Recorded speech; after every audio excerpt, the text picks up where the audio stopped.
How we doing, ladies and James? We're back for another beer review. This is the final beer I brought back from the Rhino Fest. This one was given to me by Average Joe, so big thanks to him. This is another one from the Founders Backstage series. It is Sweet Repute, and it is a wheat wine, and we'll get into that in a second. It's 12.6% alcohol by volume, so it's very big. I don't remember what number this is in the Founders series, but it is a wheat wine aged in bourbon barrels and bourbon maple syrup barrels, and there is such thing as maple syrup barrels. But yeah, it's got a very attractive looking red-headed woman on there, so I appreciate that. Anything else interesting on here? No. Founders Brewing, Grand Rapids, Michigan.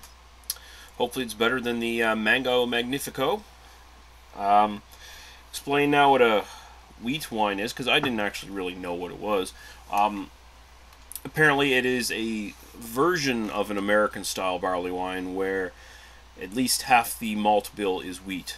So, there you go, wheat wine. Where is my bottle opener?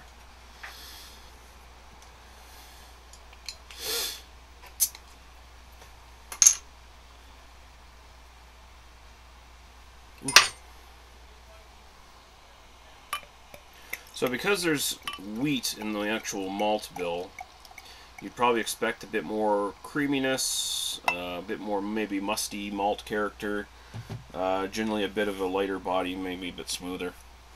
We'll see. Wow. She's orange. Hazy is not the word.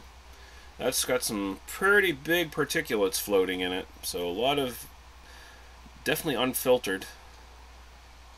That almost looks like pulp from orange juice. The pieces are so big.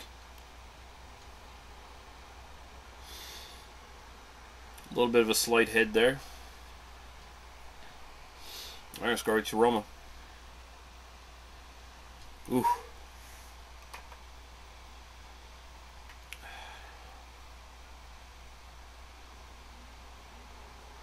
It is sweet. There is a slight mustiness to it from the malt. Very sweet on the nose. Caramel, candy, toffee.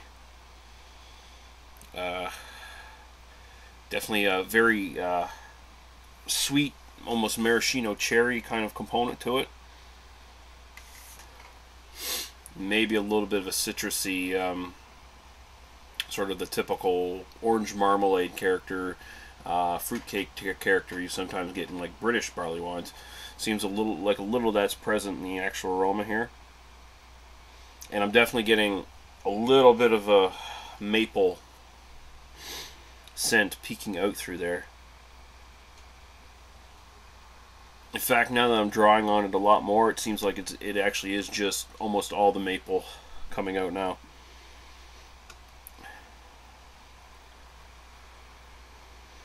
Yeah. A little bit of vanilla, a little bit of wood in the back, a little bit of oak. It smells really good. Bit on the sweet side, a bit more sweet than I'd probably like, but it still smells really good. So go right to the taste now. Cheers.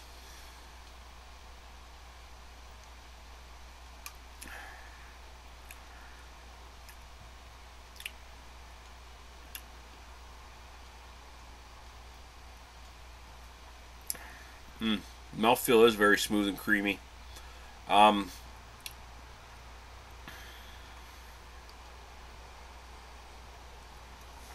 Getting a lot of that maple character right up front. It's not quite as sweet on the taste as it seems like it is in the nose. And the maltiness and the sweetness drops off very quickly. And it goes right to the back of the throat. There's right in the top of the mouth, in the back of the throat. There's this really nice, dry, woody character.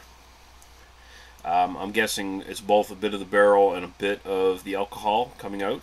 I do feel a little bit of warmth coming down the actual throat and chest as I drink.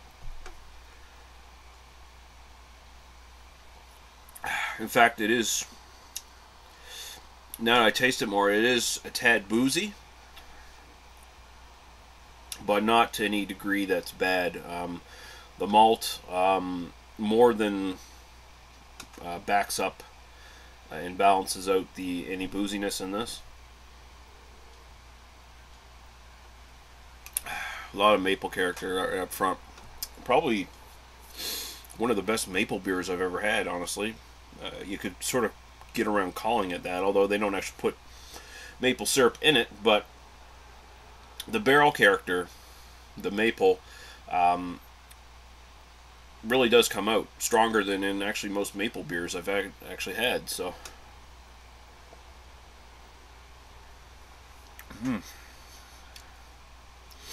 it's nice. It's really nice, man.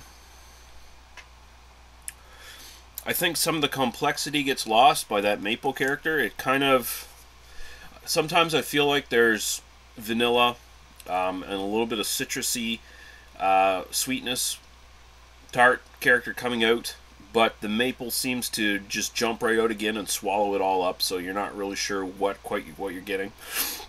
See, mostly it's just the maple and the barrel character, and the smooth mouthfeel, and a little bit of alcohol in the finish. But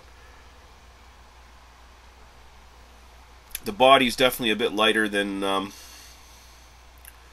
some contemporary barley wines. If this can, I mean, I did some research to see what a wheat wine was, and this is what I found, that it was a sort of barley wine. So I don't know if it's fair to compare it really to other barley wines, but I'm going to do it anyway.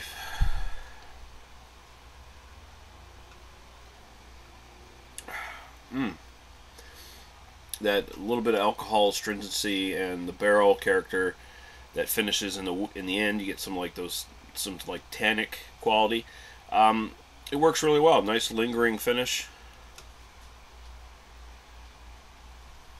This tastes much, even though wheat wine is apparently more of like American style kind of beer, the actual barley wine kind of thing they're going for here reminds me more of a British one, because this isn't like hopped out the yin yang like an American barley wine would be. So it's not bad. It's not bad. It's definitely lacking a lot of complexity, I think. You hear bourbon barrels and bourbon maple barrels, and you expect maybe a lot more notes coming out. Maybe it's just because this bottle's been set on for a while. I think this one is a little old, so some of that might have smoothed out. And this might be a better one really fresh. I don't know. But I still really like it. I'm going to give it a solid 4.25 out of 5. Big thanks to Average Joe. Sweet Repute. It's good stuff if you can find it. Cheers, guys. See you later. Bye-bye.